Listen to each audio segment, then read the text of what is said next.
Hello everyone, I'm Peter French here, Chair of the Steering Group for 48% Plus. So I'm here today with Sarah Olney, who's going to answer our 3 EU questions as a preempt to our pledge.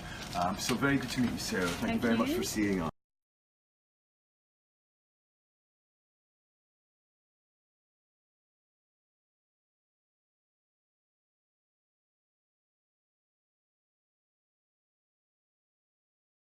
So I think you've seen our questions, so if you don't mind, we'll maybe just go straight into them. So firstly, can I just ask, how did you vote on June the 23rd, and have events since then changed your position on the nature of our EU membership status?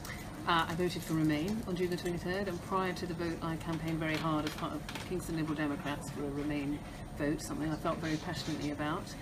Events since haven't changed my position on the nature of our EU membership status. They have made me more concerned about what's going on in the UK. Politics has become more divisive, it's become more antagonistic, and that's something that concerns me a great deal. Yes. But I still feel strongly that Britain is better off as a member of the European Union.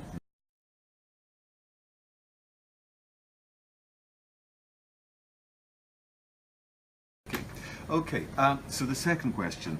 Do you consider that the narrow leave outcome of a non-binding advisory referendum is sufficient mandate for the Prime Minister to trigger Article 50?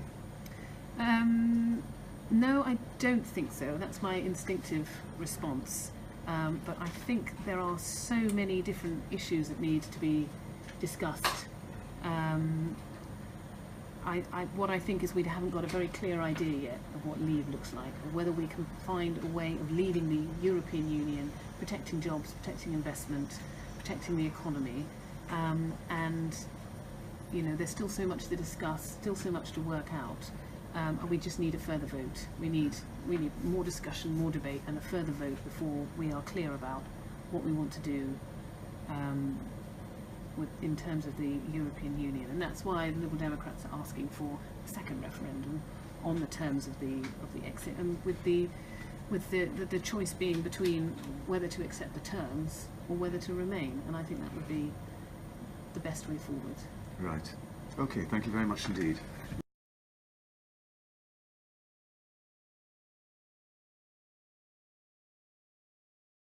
What is your opinion on the government's handling of Brexit in terms of the economy, in terms of impact on minorities and the UK's constitutional arrangement? I'm very disappointed in the handling of Brexit in relation to the economy. I personally can't see how our economy is going to be strengthened by leaving the EU. I can't see where the government are setting out a clear vision for a strengthened economy as a result of leaving the EU. And I really want to see them making a commitment to remaining within the single market if we do leave the political union. The impact on minorities, I'm really shocked and disturbed by the increase in hate crime that we've seen. And I think a lot of that is down to some of the language that's been used around the referendum campaign, around the language that's been used since, and particularly Mrs May's speech to the Conservative Party conference, where she interpreted the Leave vote as an anti-immigration vote, and I don't think there was any justification for that at all. And I think all of those things are creating a climate where people who are not British are feeling very anxious and feeling very insecure, and I think that the Conservative Party, the government, have had a big part to play in that, and I think it's disgraceful. Right. And the constitutional arrangement, we heard just yesterday about from the High Court that the decision to trigger Article 50 needs to come before Parliament, and again we've seen how that's been greeted in some sections of the press, and we see how some people are wanting to undermine the role of our judiciary and the role of Parliament. And again, I think that's a very disturbing development. I think, to me, I'm quite clear that this is a parliamentary decision, that the referendum has a role to play in that decision-making process. Now, some people will feel that because people in their constituency voted to leave, then that will be the way that they will have to vote.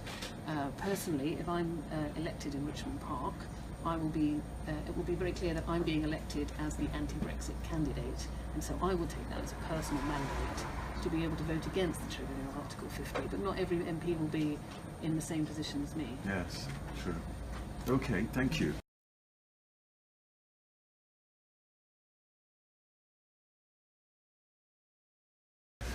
Just a few more questions, if you don't mind then.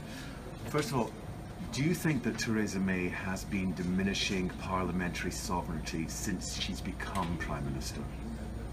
Yes, yes. I mean, she's not wanted to discuss any part of the Brexit outcome in Parliament, not wanted to lay any part of it before Parliament for a vote.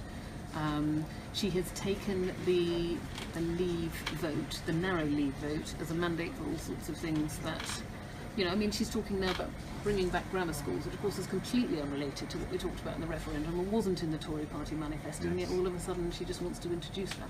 So absolutely she's undermining parliamentary sovereignty. Okay. Now, we live in a representative democracy. Do referenda produce better decisions than well-informed MPs?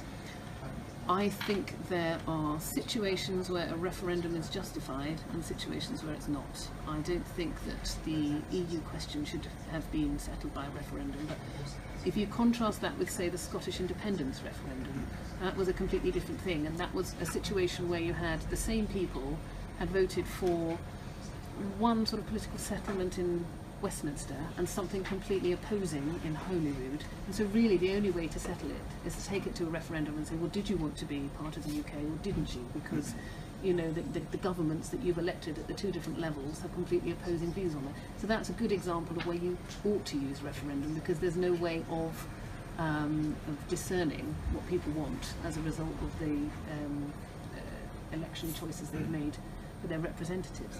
But with the EU referendum, I think it was a poor use of a referendum. The issues are too complex.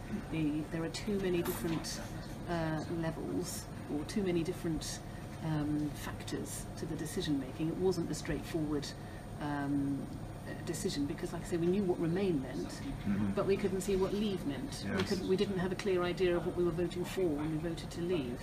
And even as a Remain voter, you know, I wouldn't necessarily want my vote to be taken as a, you know, an overarching endorsement of the EU and a, you know, a kind of a mandate for further integration.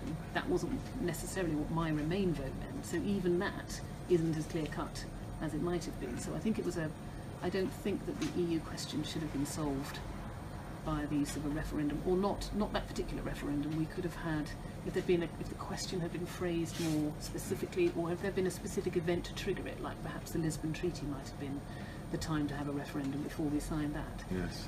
But this particular referendum was the wrong referendum at the wrong time for the wrong reasons. Right. That's not to say that referendum don't have a place in democracy. Right. Okay, thank you. Now, what is your opinion on the ruling of the High Court yesterday?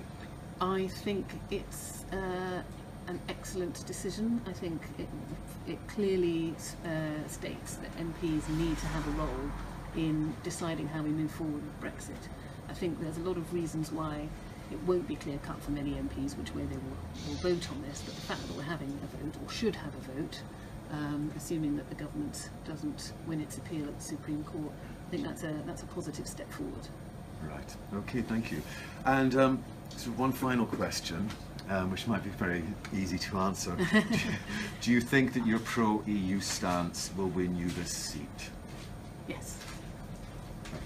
Thank you very much, Sarah.